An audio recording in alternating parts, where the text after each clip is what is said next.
जय हिंद दोस्तों। स्वागत है आप सभी का मेरे YouTube channel Sohit defence academy में। दोस्तों, अगर आप भी एसएससी जीडी की तैयारी कर रहे हैं तो ये क्वेश्चन आपके लिए most important and previous year के क्वेश्चन लिए गए हैं, तो क्लास को स्किप किए बिना क्लास को अंत तक देखिएगा। और हमने आज हम इसमें सॉल्व करेंगे 11 क्वेश्चन से 20 क्वेश्चनों की ओर। अगर आपने 1 से 10 क्वेश्चनों को नहीं देखा है तो मैंने उसकी वीडियो अपलोड कर दी है, तो जाकर देख लीजिएगा। तो आज हम 11 क्वेश्चन से सॉल्व करना स्टार्ट करेंगे। तो ये रहा पहला क्वेश्चन आपके सामने। सुधा का व्यय उसकी बचत से 175% अधिक है। यदि उसके व्यय में 12% की कमी हो जाती है और बचत में 40.5% की वृद्धि हो जाती है तो उसकी आय में कितने प्रतिशत की वृद्धि होगी। तो देख लीजिए, आय बराबर हमारा क्या होता है। आप कहेंगे आय बराबर होता है हमारा व्यय प्लस बचत। व्यय प्लस बचत होता है ये हमारा आय बराबर। ठीक, अब देखिए यहाँ पे बोला गया है सुधा का व्यय उसकी बचत से 175% अधिक है। तो बचत हम मान लेते हैं 100, तो 100 से कितना अधिक है, 175% अधिक है। तो कितना हो जाएगा, ये 275 हो जाएगा। अब देखिए इन दोनों को जोड़ लेंगे तो ये हमारी आय हो जाएगी। तो टोटल आय कितनी हो जाएगी, 375 आए थे और उसका व्यय कितना है, 275 रुपये। बचत कितनी कर रहा है, 100 रुपये कर रहा है। यदि उसके व्यय में 12% की कमी हो जाती है, तो देखिए इसका व्यय ये है, इसमें 12% की कमी हो गई तो कितना निकाल लेंगे, 88% निकालेंगे। 100% में इस 12% करेंगे तो 88% बचेगा। तो हम 275 का 88% निकालेंगे तो ये हमारा कितना हो जाएगा व्यय, तो ये हो जाएगा हमारा 242। कितना हो जाएगा, 242 हो जाएगा। आगे देखिए, और बचत में 40.5% की वृद्धि हो जाती है। और बचत में कितने की वृद्धि हो रही है, 40.5% की। तो इसमें 100 में जोड़ देंगे तो ये हो जाएगा 140.5%। अब देखिए इसको भी हम काट पीट के करेंगे तो ये हमारा हो जाएगा 140.5 हो जाएगा। तो देखिए अब नई आय कितनी हो जाएगी, तो इन दोनों को जोड़ लेंगे। तो इन दोनों को जोड़ लेंगे तो ये हमारा कितना हो जाएगा, ये 5 हो जाएगा, दशमलव लग जाएगा। अब देखिए यहाँ पे 2 हो जाएगा और यहाँ पे 4 4 8 हो जाएगा और यहाँ 2 1 3 हो जाएगा। तो देखिए हमसे पूछा है तो उसकी आय में कितने प्रतिशत की वृद्धि होगी। तो देखिए पहले आय 375 रुपये थी, अब हो गई 382.5 रुपये। तो देखिए आय कितनी बढ़ी है अनुपात में, तो आप कहेंगे इसमें आय बढ़ी है हमारी 7.5 बढ़ी है। और बढ़ी किस में है, पहले वाली आय में। तो ये 375 हम नीचे रख देंगे। अब परसेंट में पूछा है तो 100% से हम गुणा कर देंगे। अब चलिए इसको सॉल्व कर लेते हैं। तो देखिए एक दशमलव हटाएंगे तो यहाँ पे एक 10 लगा देते हैं। ठीक, अब इसको काटते हैं, 25 तियाई 75 और 25 से इसको काटेंगे तो ये हमारा कितनी बार में कट जाएगा, ये हमारा 15 बार में कट जाएगा। अब फिर इसको काट लेते हैं तो एक जीरो से ये एक जीरो हमने काट लिया। 3 से इसको काटते हैं, 3 एकम 3, 3 5 15 और इस 5 से इसको 10 को काटेंगे तो 5 दुना कितना हो जाएगा, 10, 2 बार में कट जाएगा। तो देखिए हमें कितने प्रतिशत वृद्धि हुई आय में, 2%। किस ऑप्शन में है, ऑप्शन 4 में दिया हुआ है। तो ऑप्शन 4 इसका राइट आंसर हो जाएगा। उम्मीद करता हूं दोस्तों कि ये क्वेश्चन आपको समझ में आ गया होगा। अगले क्वेश्चन पे चलते हैं। ये रहा क्वेश्चन नंबर 12 आपके सामने।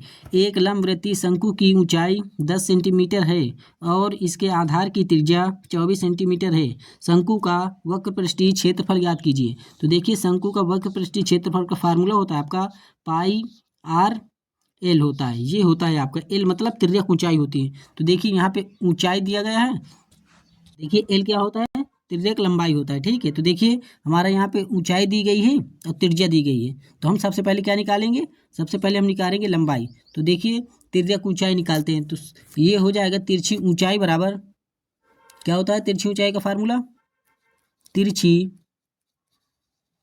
ऊंचाई बराबर, इसको हम किससे डोनेट करेंगे, एल से डोनेट करते हैं। ठीक है, बराबर हो जाएगा रूट के अंदर आर का स्क्वायर और प्लस एच का स्क्वायर। ये होता है आपका फार्मूला। तो यहाँ से हमारा आर निकल कर आ जाएगा। ठीक है, तो चलिए अब इसको हम कर लेते हैं। तो देखिए रूट के अंदर हो जाएगा आर क्या है इसमें, त्रिज्या कितनी है, 24 सेंटीमीटर। 24 का स्क्वायर करेंगे तो कितना हो जाएगा, 576 हो जाएगा। प्लस एच कितना है, 10 है, 10 का स्क्वायर करेंगे तो कितना हो जाएगा, 100 हो जाएगा। अब ये टोटल कर लेंगे तो कितना हो जाएगा, ये हो जाएगा हमारा 676। कितना हो गया, 676 हो गया। अब इसका वर्गमूल से बाहर निकालेंगे तो ये हमारा आ जाएगा, इसका वर्ग होता है, वर्गमूल होता है ये। तो क्या आप कहेंगे इसका वर्ग 676 किसका वर्गमूल होगा, तो आप कहेंगे ये हो जाएगा 24 का वर्ग 576 होता है, 26 का वर्ग किसका वर्ग हो जाएगा, 26 का वर्ग, 26 का वर्गमूल हो जाएगा। ठीक है, तो हमारी एल बराबर कितना आ गया, 26 आ गया। तो चलिए अब हम इस फार्मूले में रख देते हैं। तो देखिए पाई का मान वैसे ही रखना है, आर की जगह कितना रखना है, आर की जगह रखना है हमें 24 गुणे यहाँ पे एल की जगह 26 रख देंगे, तो यहाँ पे हो जाएगा 26। अब 24 गुणे 26 करेंगे तो ये हो जाएगा हमारा 624, और ये पाई है तो ये पाई हो जाएगा। तो देखिए शंकु का वक्रपृष्ठीय क्षेत्रफल हो जाएगा 624 पाई। किस ऑप्शन में है? ऑप्शन 1 में दिया हुआ है, तो ऑप्शन 1 इसका राइट आंसर हो जाएगा। अगले क्वेश्चन पे चलते हैं। ये रहा क्वेश्चन नंबर 13। पी और क्यू किसी कार्य को क्रमशः 10 और 6 दिनों में पूरा कर सकते हैं, जबकि आर उसी कार्य को 15 दिनों में बर्बाद कर सकता है। यदि पी और क्यू पहले दिन कार्य करते हैं, आर दूसरे दिन कार्य करता है और कार्य पूरा होने तक वे उसी पैटर्न का पालन करते हैं, पहली बार कार्य पूरा होने में कितने दिन लगेंगे? तो चलिए देख लेते हैं। तो देखिए पी एक कार्य को कितने दिन में कर रहा है? 10 दिन में कर रहा है। और क्यों उसी कार्य को कितने दिन में कर रहा है? ये 6 दिन में कर रहा है। जबकि आर उसी कार्य को 15 दिन में बर्बाद कर रहा है। तो ये बर्बाद कर रहा है ना, तो इसके ऊपर हम माइनस के चिन्ह लगा देते हैं। ठीक है, कितने दिन में बर्बाद कर रहा है? 15 दिन में बर्बाद कर रहा है। अब इन तीनों का हम क्या करेंगे? एलसीएम ले लेंगे। तो इन तीनों का एलसीएम लेंगे, कितना होगा हमारा? 30 हो जाएगा। अब इस 10-30 को भाग देंगे तो एक दिन में कितना काम कर रहा है? तो 10 तिहाई 30, एक दिन में पी 3 काम कर रहा है। 6 से इसमें भाग देंगे तो 6 पंजे 30, यानी क्यू एक दिन में 5 काम कर रहा है। आर से इसमें भाग देंगे तो 15 दुनाई 30, यानी आर एक दिन में 2 काम खराब कर रहा है। तो देखिए आपसे पूछा गया यदि पी और क्यू पहले दिन कार्य करते हैं, तो पहले दिन ये दोनों कार्य करेंगे तो कितना काम हो जाएगा? ये काम हो जाएगा 8 काम। और दूसरे दिन कौन आएगा? आर आएगा। और ये कितना काम खराब कर रहा है? 2 काम, यानी कि 2 दिनों में कितना काम हो जाएगा? तो देखिए पहले दिन ये दोनों मिलकर 8 काम कर रहे थे। कितना काम कर रहे थे? 8 काम। लेकिन दूसरे दिन आर आया और 2 काम खराब कर गए, यानी कि 2 दिनों में काम कितना हुआ? आप कहेंगे 2 दिनों में 6 काम हुआ। हमें कराना कितना है? पूरा काम 30 काम कराना है। तो देखिए अब हम किससे गुणा कर दें कि हमारा 30 हो जाए? देखिए हम इसमें किससे गुणा कर लेते हैं? तो इसमें 4 से गुणा कर लेते हैं। इसमें 4 से गुणा करेंगे तो इसमें भी हमें 4 से गुणा करना पड़ेगा। तो 4 दुना कितना हो जाएगा? ये 8 दिन हो जाएंगे। 8 दिन में कितना काम हो जाएगा? 6 चौको 24 काम हो जाएगा। कितना काम हो जाएगा? 6 चौको 24 काम। अब शेष काम कितना बचा है? 6 काम शेष बचा है। और फिर पहले दिन आएंगे, कौन कौन आएंगे? तो आप कहेंगे पी और क्यू आएंगे। तो पी एक दिन में कितना काम कर रहा है? 3, और क्यू एक दिन में 5 काम कर रहा है। तो ये कितना काम कर लेंगे? 8 काम। तो चलिए अब इनको काट लेते हैं। तो देखिए 2 तेई 6, 2 चौको 8, यानी 3/4 दिन और लग जाएंगे। तो 8 सही 3/4 दिन में काम पूरा हो जाएगा पहली बार। तो किस ऑप्शन में? ऑप्शन 2 में दिया हुआ है, तो ऑप्शन 2 इसका राइट आंसर हो जाएगा। अगले क्वेश्चन पे चलते हैं। ये रहा क्वेश्चन नंबर 14। अमित, गोपाल और अक्षय का औसत वजन 45 केजी है। यदि अमित और गोपाल का औसत वजन 43 केजी है और गोपाल और अक्षय का औसत वजन 47 केजी है, तो गोपाल का वजन केजी में ज्ञात कीजिए। तो देखिए इसमें 3 व्यक्ति हैं ना पहले वाले में, तो इनका हम योग निकाल लेते हैं। 3 व्यक्तियों का योग निकाल लेते हैं। तो योग बराबर हमारा क्या होता है? औसत गुणे संख्या। औसत कितना है? 45। संख्याएं कितनी है? 3 व्यक्ति हैं, तो इनका गुणा कर देंगे तो ये हो जाएगा 3 × 5 = 15 हासिल 1, 3 चौक 12, 1 13 हो जाएगा। अब 2 व्यक्तियों का योग दिया गया है, तो 2 व्यक्तियों का योग निकालते हैं तो औसत गुणे संख्या होता है। तो देखिए औसत इसमें कितना है? 43 का औसत है। संख्याएं कितनी है? 2, तो 43 × 2 करेंगे तो कितना हो जाएगा? ये हो जाएगा 86। और गोपाल और अक्षय का औसत वजन, तो 2 व्यक्ति इसमें भी हैं और इनका योग कितना दिया है? इनका औसत दिया हुआ है 47 केजी। इनका योग निकाल लेंगे तो 2 से गुणा कर देंगे तो ये 2 सत्ते 14, इकाई 4 हासिल 1, 2 चौको 8, 1 9, 94 हो जाएगा। तो देखिए 2 व्यक्तियों का योग ये भी है और 2 व्यक्तियों का योग ये भी है, तो ये 4 व्यक्ति हो जाएंगे। और 4 व्यक्तियों के योग में जब हम 3 व्यक्तियों का योग घटा देंगे तो हमारा गोपाल का वजन आ जाएगा। तो चलिए इन दोनों को हम जोड़ लेते हैं। तो ये हो जाएगा 6 4 10, इकाई 0 हासिल आगे 1, 9 8 17, 1 हासिल जोड़ लेंगे तो 18, 180 हो जाएगा। 180 में जब हम घटा देंगे 135, तो हमारा निकल कर आ जाएगा गोपाल का वजन। तो चलिए 10 में 5 घटाएंगे बचेगा 5, यहाँ पे हो जाएगा हमारा 17, 17 में 13 घटाएंगे तो बचेगा 4। तो गोपाल का वजन कितने केजी का हो जाएगा? 45 केजी का। किस ऑप्शन में? ऑप्शन 4 में दिया हुआ है, तो ऑप्शन 4 इसका करेक्ट आंसर हो जाएगा। अगले क्वेश्चन पे चलते हैं। बबन के 2 पोते राकेश और शिवम हैं। 13 वर्षीय राकेश को बबन की संपत्ति से कुछ धनराशि मिलती है और 14 वर्षीय शिवम को माँ की धनराशि मिलती है। लेकिन राकेश और शिवम को धनराशि तभी मिलेगी जब वे 22 वर्ष के हो जाएंगे। तब तक धनराशि बैंक में जमा रहेगी और उस पर वार्षिक रूप से चक्रवृद्धि 10% ब्याज दर पर ब्याज मिलेगा। जब दोनों 22 वर्ष के हो जाते हैं तो उन्हें समान धनराशि मिलती है। यदि बबन के पास कुल धनराशि 23,100 रुपये थी तो बबन ने शिवम को शुरुआत में कितनी धनराशि दी थी? तो चलिए देख लेते हैं। तो देखिएगा पहले किसको दे रहे हैं? पहले राकेश और बबन की संपत्ति को से कुछ धनराशि मिलती है। किसके, बबन के दो पोते राकेश और शिवम है। तो देखिए राकेश को बबन की संपत्ति से कुछ धनराशि मिलती है, तो पहले लिख लीजिए राकेश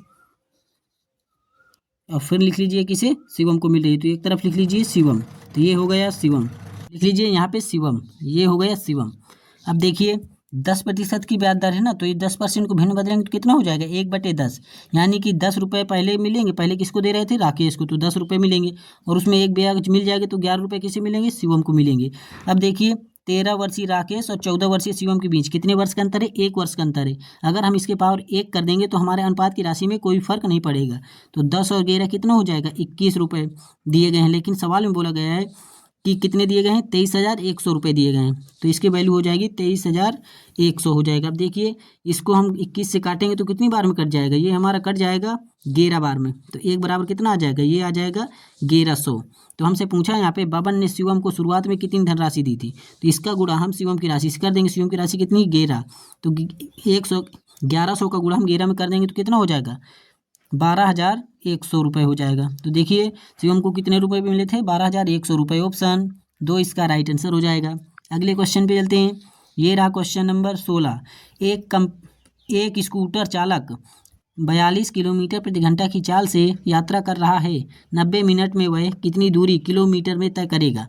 तो देखिए दूरी पूछा है ना, तो दूरी बराबर होता है चाल गुणे समय, चाल कितना है 42 किलोमीटर प्रति घंटा गुणे समय कितना है, तो देखिए समय घंटे में होना चाहिए, तो 90 मिनट को हम घंटे में बदलेंगे तो 60 से इसमें भाग दे देंगे, ये हो गया किलोमीटर प्रति घंटा में। अब चलिए इसको काट लेते हैं, तो ये 0 से ये 0 कट जाएगा, 6 से इसको काटेंगे तो 6 कम 6, 6 7 42, 7 का गुणा 9 से कर देंगे तो 7 9 63 किलोमीटर। तो कितनी दूरी करेगा 90 मिनट में, आप कहेंगे 63 किलोमीटर प्रति घंटा की दूरी तय करेगा, ऑप्शन 2 इसका राइट आंसर हो जाएगा।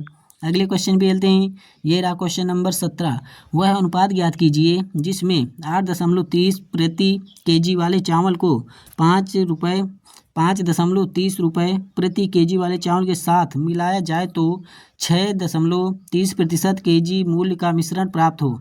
तो देखिए एक तरफ कितने केजी का चावल मिला रहे हैं, 8.5 रुपये का, एक तरफ 5.5 रुपये का, और इसको मिलाना किस अनुपात में है, तो 6:6 के अनुपात में मिलाना है। तो देखिए एलिगेशन मेथड हम लगा देते हैं, तो जो घटता होता है, जो जिसमें घटे उसमें घटा लेना होता है। तो देखिए 6.5 में हम 5.5 घटाएंगे तो बचेगा हमारा कितना, 1 बच जाएगा अनुपात है। अब 8.5 में हम 6.5 घटाएंगे तो कितना बच जाएगा, 2 बच जाएगा। तो किस अनुपात में मिलाना चाहिए, 1:2 के अनुपात में मिलाना चाहिए, ऑप्शन 1 इसका राइट आंसर हो जाएगा।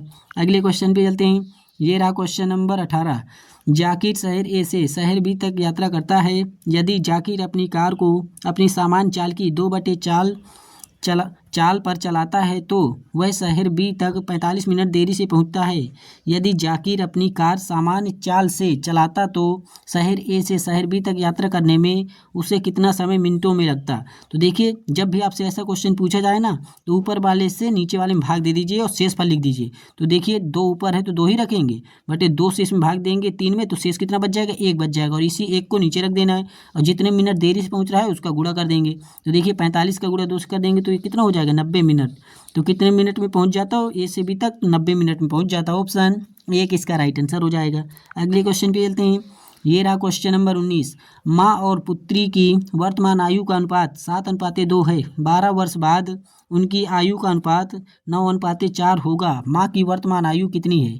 तो चलिए एक तरफ लिख लीजिए माँ, एक तरफ लिख लीजिए पुत्री, एक तरफ माँ हो गई और ये पुत्री हो गई। इनकी आयु का अनुपात कितना है, 7:12 के अनुपात में, 12 वर्ष बाद, तो 12 बाद लिख लीजिए, ठीक, 12 वर्ष बाद है ना, तो 12 बाद लिख लिया। 12 वर्ष बाद उनकी आयु कितनी हो जाती है, 9:4 हो जाती है। तो देखिए यहाँ पे अंतर इनका कितना हो रहा है आयु में, तो आप कहेंगे 5 का अंतर हो रहा है, तो इस 12 का गुणा इस 5 से कर देंगे तो 12 पंचे कितना हो जाएगा, 60 हो जाएगा।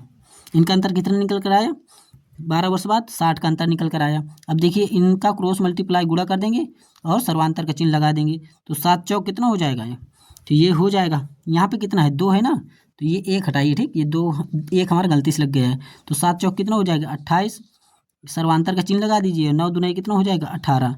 अब देखिए 28 में 18 घटाएंगे तो कितना बचेगा, इनका अंतर 10 बचेगा, लेकिन सवाल में बोला गया है कि उनका अंतर कितना है, 60 है, तो 10 से इसको भाग देंगे तो 10 छक्का 60 हो जाएगा। तो हमसे पूछा है माँ की वर्तमान आयु कितनी है, तो इसका गुणा हम माँ की वर्तमान आयु में ज्ञात कर देंगे। तो माँ की वर्तमान आयु कितनी थी, 7 वर्ष थी, तो 6 का गुणा 7 से कर देंगे तो 6 7 42 वर्ष की माँ हो जाएंगी, ऑप्शन 3 इसका राइट आंसर हो जाएगा।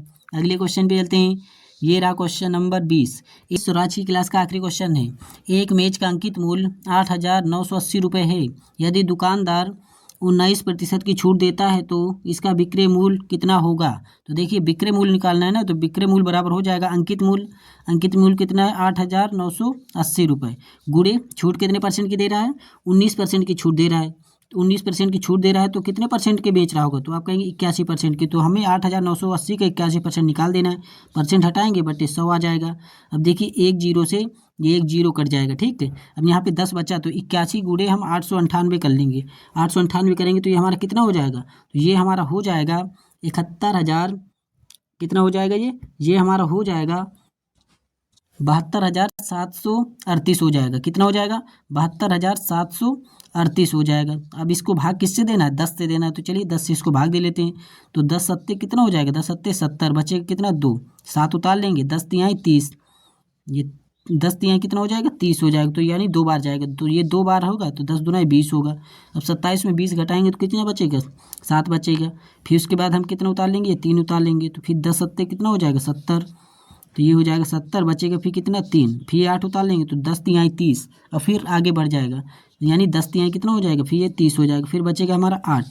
अब देखिए हम 10 से इसमें भाग नहीं लगा सकते, तो जीरो बढ़ाएंगे तो दशमलव लग जाएगा, तो ये लगभग हो जाएगा 7273-74 के आसपास। तो देखिए 7273 के आसपास कौन सा है ऑप्शन एक है, तो ऑप्शन एक इसका राइट आंसर हो जाएगा। तो उम्मीद करता हूं दोस्तों कि ये क्वेश्चन भी आपको समझ में आ गया होगा, क्योंकि इसका आंसर लगभग में पूछा गया था ना निकटतम स्थानों तक, तो ऑप्शन एक इसका राइट आंसर हो जाएगा।